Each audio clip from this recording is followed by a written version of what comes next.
बिस्मिल्लाहिर्रहमानिर्रहीम। अस्सलाम वालेकुम। पाक न्यूज़ के स्टूडियो से लाइव विद बशारत लोधी में आज हम तज्जिया पेश करेंगे पीपी 34 कुंजा मुंगोवाल शादीवाल पर मुश्तमिल ये सूबाई हल्का है। और इस हल्के की डायनेमिक्स क्या है, प्रोफाइल क्या है, कौन कौन से उम्मीदवार सामने आमने सामने आएंगे, ये सारी सूरत हाल डिस्कस करेंगे। हमारे साथ स्टूडियोज़ में मौजूद हैं कुंजा के सीनियर और मुमताज़ सहाफ़ी और तज्जियाकार जनाब यावर अब्बास साहब। यावर अब्बास साहब, आपको स्टूडियो में आमद पर खुश आमदीद कहते हैं। बहुत शुक्रिया बिशारत लोधी साहब। सबसे पहले तो हम इस हल्के की प्रोफाइल और हदूद अरबा जानना चाहेंगे कि इसकी प्रोफाइल क्या है और हदूद अरबा क्या है।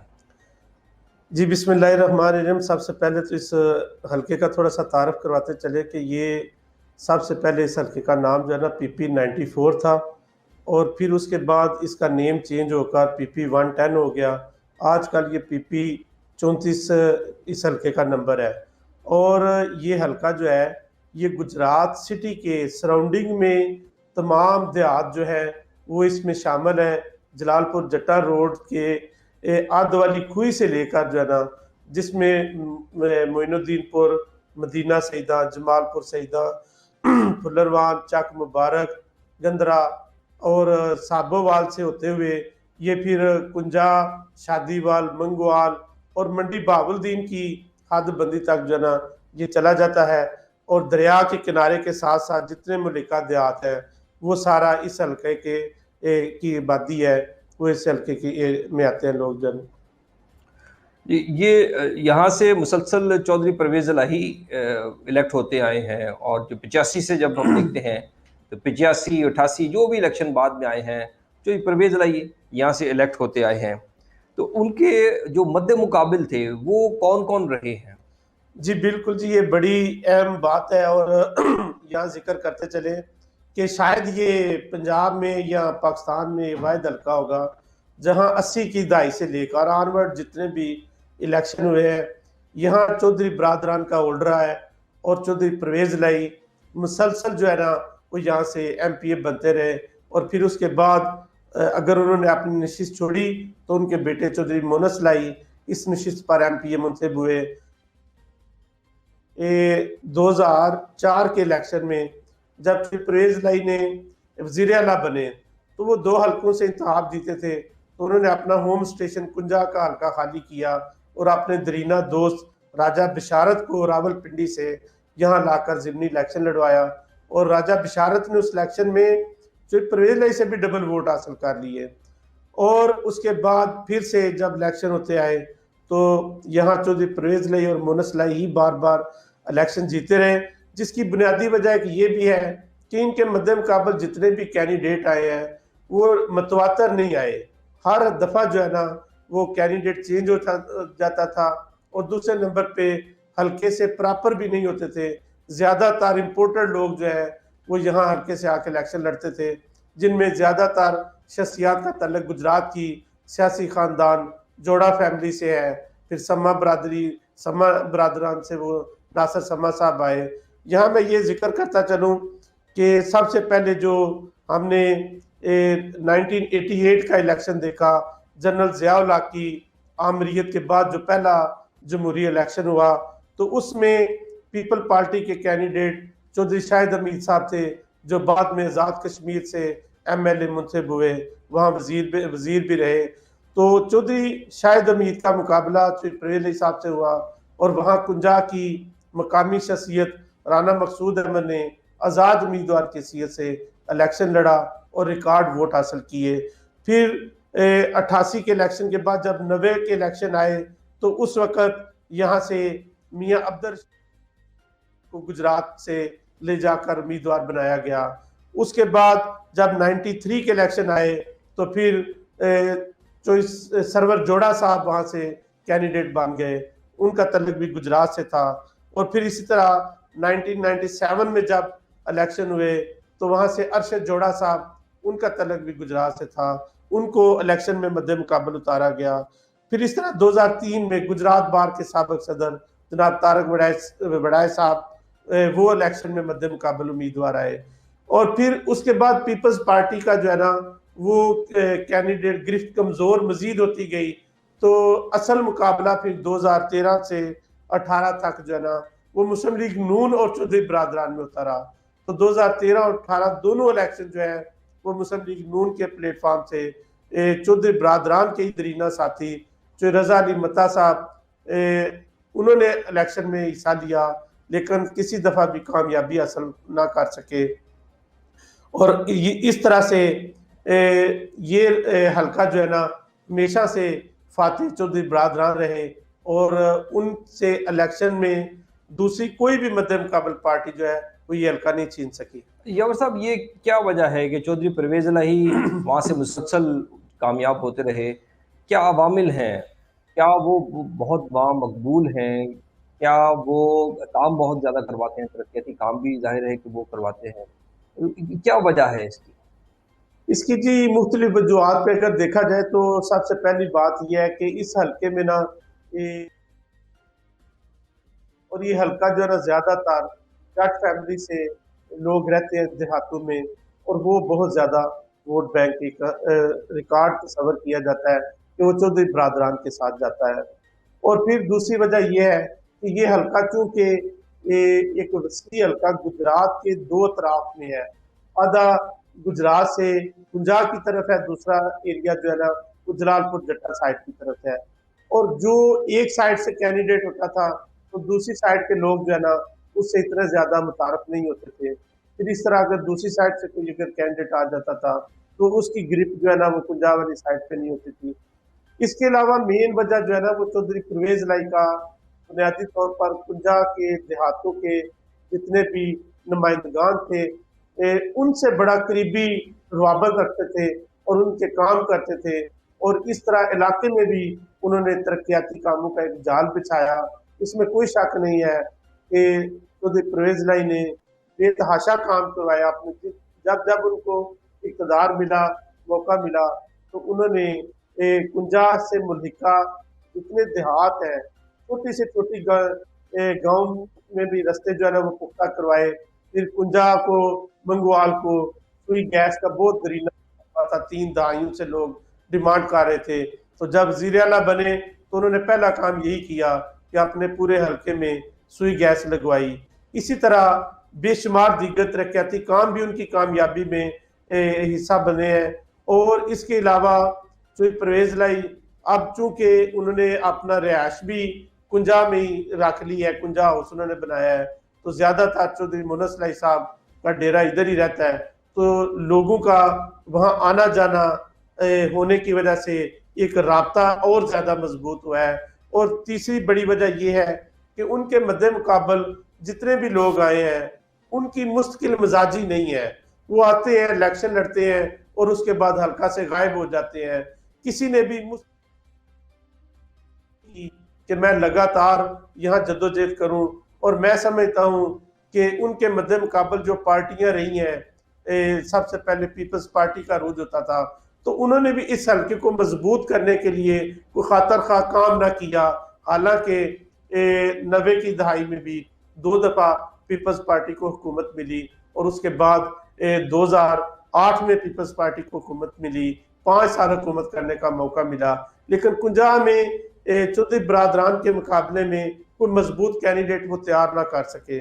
फिर इसी तरह जब मुस्लिम लीग नून की अगर हम बात करें तो पंजाब में लगातार मियाँ शहबाज शरीफ साहब वज़ीर आला रहे, और मुसलसल 10 साल वज़ीर आला रहने के बावजूद उन्होंने इस हल्के में किसी उस तरह फोकस नहीं किया कि हम अपने कैंडिडेट को इतना मजबूत करें कि आने वाले वक्त में इलेक्शन में वो कामयाबी हासिल कर सके। और यावर साहब, ये भी बताएं कि ये चौधरी परवेज लाई के मद्दे मुकाबिल जो थे कैंडिडेट, ये बाहर से क्यों लाए जाते थे? क्या हल्के के अंदर कोई ऐसी मजबूत शख्सियत जिसका अपना नेटवर्क भी हो और जिसके पास वसाइल भी हो, बरादरी भी हो, कोई ऐसा फर्द वहां आपको नजर नहीं आता या पार्टियों को नजर नहीं आया कि वो उसके मद्दे मुकाबिल लेके आए?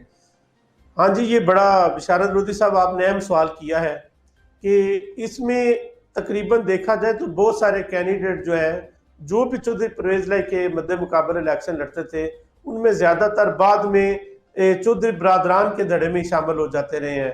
कि हमने देखा कि चौधरी शाहिद अमीर साहब ने इलेक्शन लड़ा और फिर वो बाद में आज़ाद कश्मीर के इलेक्शन लड़ने के लिए चौधरी बरादरान के साथी बन गए। फिर इस तरह राना मकसूद साहब जिन्होंने बहुत एक रिकॉर्ड वोट बैंक लिया और वो भी बाद में चौधरी बरादरान के साथी बन गए। बाकी भी इसी तरह से बहुत सारे लोग जो है ना वो चौधरी बरादरान जिसे समझते हैं कि ये मजबूत उम्मीदवार हो सकता है, वो उसकी मुखालफत करने की बजाय उसको अपने साथ मिला लेते हैं। ये जो मिलाना साथ है, क्या इसके कोई अच्छी पेशकश होती है, पुरकशिश, या इसके लिए वो विक्टिमाइजेशन होती है? क्या होता रहा है माजी में? देखें जी, ज्यादातर तो ये है कि जो लोग सियासत करते हैं ना उनको पावर चाहिए, उनको इलाके में काम चाहिए, डेवलपमेंट चाहिए, और फिर वो जब समझते हैं कि हम चौधरी बरादरान का मुकाबला नहीं कर सकते और इस हल्के में जितनी भी कोशिश करें हम शायद कामयाब ना हो सकें, लिहाजा वो फिर अवामी सतह पर पजीराई हासिल करने के लिए चौधरी बरादरान के धड़े में शामिल हो जाते रहे। आज हम तज़िया पेश कर रहे हैं पीपी 34 कुजा मंगोवाल हल्के का, और हमारे साथ स्टूडियो में मौजूद हैं सीनियर सहाफ़ी और तजियाकार यावर अब्बास साहब, अपना तज़िया दे रहे हैं। प्रोफाइल भी बात की हमने, अब तक जो वहाँ लोग इलेक्शन लड़ते रहे हैं और हारते रहे हैं उन पर बात हुई, और मुसलसल जीतने वाले चौधरी परवेज़ इलाही की सियासत और अंदाज़ सियासत पर भी बात हुई है। हम ब्रेक के बाद बात करेंगे जो उम्मीदवार हैं, आने वाले इलेक्शन में कौन कौन से उम्मीदवार किस किस पार्टी से आएंगे और आमने सामने होंगे, ये एक मुख्तसर से ब्रेक के बाद तजिया लाते हैं।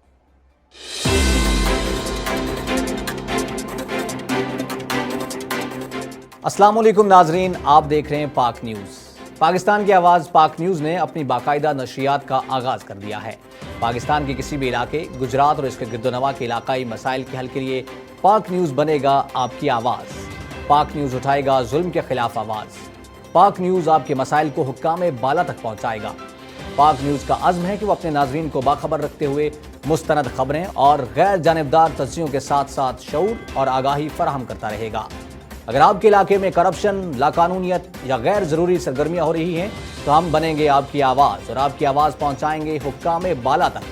अगर आप समझते हैं पाक न्यूज़ का हिस्सा बनकर आप मसाइल का हल तलाश करने में अपना किरदार अदा कर सकते हैं तो अभी हमारे नंबर्स पर रब्ता करें। चेयरमैन एजाज हुसैन जान की काविशों, इंतहाई लगन, मेहनत, पाक न्यूज़ पाकिस्तान की आवाज़।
अस्सलाम वालेकुम नाजरीन, आप देख रहे हैं पाक न्यूज़। पाकिस्तान की आवाज़ पाक न्यूज़ ने अपनी बाकायदा नशरियात का आगाज़ कर दिया है।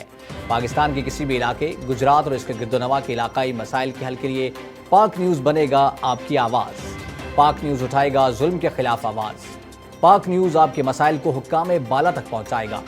पाक न्यूज़ का अज़्म है कि वो अपने नाजरीन को बाखबर रखते हुए मुस्तनद खबरें और गैर जानिबदार तज्ज़ियों के साथ साथ शऊर और आगाही फराहम करता रहेगा। अगर आपके इलाके में करप्शन, लाकानूनियत या गैर ज़रूरी सरगर्मियाँ हो रही हैं तो हम बनेंगे आपकी आवाज़ और आपकी आवाज़ पहुँचाएंगे हुक्काम बाला तक। अगर आप समझते हैं पाक न्यूज़ का हिस्सा बनकर आप मसाइल का हल तलाश करने में अपना किरदार अदा कर सकते हैं तो अभी हमारे नंबर्स पर रब्ता करें। चेयरमैन एजाज हुसैन जान की काविशों, इंतहाई लगन, मेहनत, पाक न्यूज़ पाकिस्तान की आवाज़।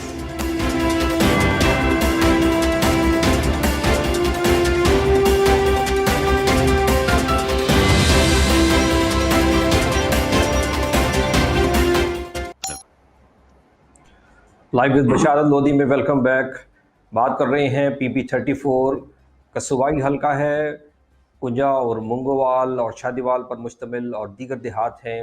बड़ा इंपॉर्टेंट हल्का इस हवाले से है कि यहाँ से मुसलसल चौधरी परवेज़ इलाही इलेक्शन लड़ते आए हैं और कामयाब होते रहे हैं। वो वज़ीर आला भी बने, नायब प्राइम मिनिस्टर भी वो बने और जब एमएनए की सीट पे आए थे, लेकिन मुसलसल उनकी गिरफ्त रही है इस हल्के पर। इस इलेक्शन में सूरत हाल काफ़ी मुख्तलिफ है और वो इस वक्त तो गिरफ्तार हैं, जेल में हैं, और इस हल्के में क्या प्रोफाइल बनेगा और किस तरह की सियासत इमर्ज होगी, कौन कौन से उम्मीदवार सामने आएंगे। हमारे साथ स्टूडियो में मौजूद हैं पुंजा के सीनियर सहाफ़ी और तजज़ियाकार जनाब यावर अब्बास साहब। यावर साहब, ये फरमाइएगा कि इस इलेक्शन में कौन कौन से उम्मीदवार सामने आने के लिए पर तोल रहे हैं, तैयारियां कर रहे हैं? जी बिल्कुल जी, लास्ट जो इलेक्शन था जिस तरह बताया गया कि वो चौधरी परवेज़ इलाही साहब और उनके मद्दे मुकाबल मुस्लिम लीग नून के कैंडिडेट थे जनाब चौधरी रज़ा अली मत्ता साहब, इनके दरमियान सख्त मुकाबला हुआ। लेकिन इस दफ़ा जो है, चूँकि मुल्की सियासत का रुख तब्दील हो रहा है और हम देख रहे हैं कि पाकिस्तान में तमाम बड़ी सियासी जमातें जो हैं वो पीडीएम के प्लेटफॉर्म पर मुतहिद हैं और ये सोचा जा रहा है कि शायद इस हल्का में चौधरी परवेज़ इलाही साहब का मुकाबला करने के लिए पीडीएम की तमाम जमातें अपना एक मुश्तरका कैंडिडेट लाएंगी और फिर इसमें चौधरी बरादरान के ही खानदान से साबिक वज़ीर आज़म पाकिस्तान चौधरी शुजात हुसैन के साहबजादे चौधरी शाफे हुसैन जो है वो इस वक्त उनके इलेक्शन लड़ने की बात सुन रहे हैं, जो कि पहली दफ़ा इस हल्का में आए हैं और इलेक्शन में हिस्सा लेंगे और यकीनन उनका मुस्लिम लीग नून के साथ इत्तेहाद है, अलायंस है। तो इस सूरत में अगर ये चौधरी बरादरान में से चौधरी शुजात हुसैन मुस्लिम लीग नून मुतफिका तौर पर अपना कैंडिडेट देंगे तो फिर चौधरी शाफे हुसैन ही इलेक्शन लड़ेंगे, नून लीग से कोई दूसरा उम्मीदवार नहीं होगा और इस तरह उनका सख्त मुकाबला होगा चौधरी बरादरान से। परवेज़ इलाही जो इस वक्त ज़ेर ताब है और बेशुमार मुकदमात में गिरफ्तार है और चौधरी मोनस इलाही साहब इस वक्त बैरून मुल्क बैठे हैं। इलेक्शन होता है, अगर ये पब्लिकली फील्ड में आकर काम करते हैं, वर्क करते हैं तो सिचुएशन मुख्तलिफ होगी, लेकिन अगर ये बाहर नहीं भी आते तो फिर भी हल्का में चौधरी बरादरान का जो वोट बैंक है उसको तोड़ना काफ़ी मुश्किल सा काम है। इसके लिए मद्दे मुकाबल चौधरी शाफे हुसैन को सख्त मेहनत करना पड़ेगी, इलाके के लोगों से डोर टू डोर जाना पड़ेगा।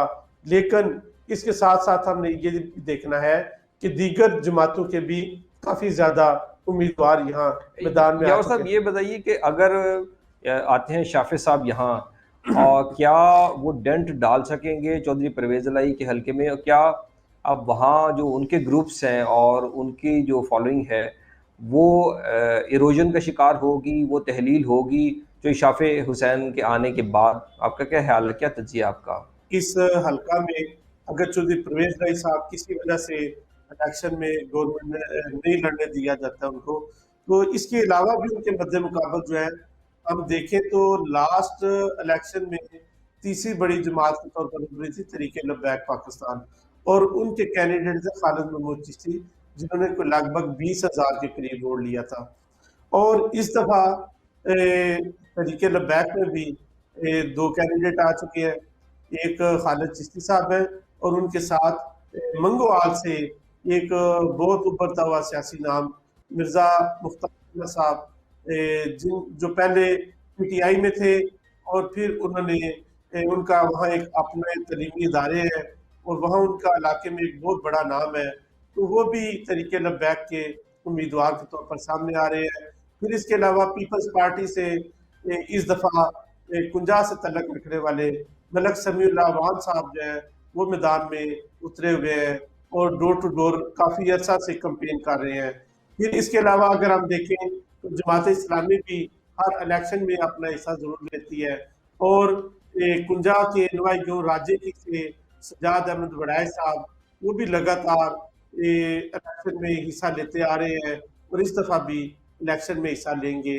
इसके अलावा जो हमारे इलाके में जिन लोगों ने दरास्तें जमा कराई हैं उनमें इलाका की मुमताज़ सियासी शख्सियत जो सफदर मुमताज़ संधू साहब, उन्होंने भी उम्मीदवार हो सकते हैं भी बतौर आज़ाद उम्मीदवार या फिर किसी सियासी पार्टी को भी ज्वाइन करके वो टिकट ले सकते हैं। फिर हाजी मोहम्मद असलम साहब है, इनका तल्लक कासमाबाद गांव से है, तो उन्होंने भी एप्लीकेशन फाइल करवाई थी और वो भी इरादा रखते हैं इलेक्शन लड़ने का। तो इस तरह छोटी जमातें और आजाद उम्मीदवारों की भी एक बहुत बड़ी तादाद है जिनका सामना करना पड़ेगा। और दिलचस्प मुकाबला जो है ये असल तौर पर चौधरी बरादरान यानी चौधरी परवेज लाई साहब और चौधरी शाफी हुसैन के दरमियान ही मुतवक्को है।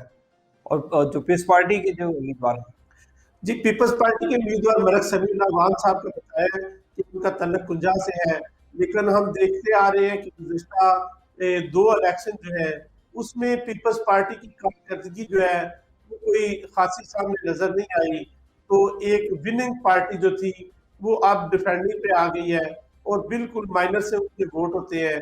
लेकिन इस दफा मलक समीउल्लाह खान साहब ये पहली दफा हुआ है कि वो गुज़िश्ता 3-4 साल से लोगों के साथ राब्ते में हैं और डोर टू डोर कैंपेन का सिलसिला जारी किए रहते हैं। इलेक्शन आने पर ही पता चलेगा कि लोग उनको क्या रिस्पांस देते हैं और किस हद तक वो वोट लेने में कामयाब होते हैं। बहुत शुक्रिया यावर अब्बास साहब, सीनियर सहाफ़ी और तजज़ियाकार, PP-34 कुंजा और मुंगोवाल शादीवाल पर मुश्तमिल हल्का और उसका तज्जिया पेश कर रहे थे। उम्मीदवार कौन से हैं और अब तक उसकी तारीख क्या रही है, आइंदा क्या पॉलिटिकल सिनेरियो इमर्ज हो सकता है, इस बारे में भी यावर अब्बास साहब ने बताया। आपका बहुत शुक्रिया, आपने अपना तज्जिया पेश किया, तशरीफ़ लाए। ये था आज का लाइव विद बशारत लोधी। इंशाल्लाह कल एक नए मौजूद के साथ फिर हाजिर होंगे, तब तक इजाज़त दीजिए। अल्लाह हाफ़िज़।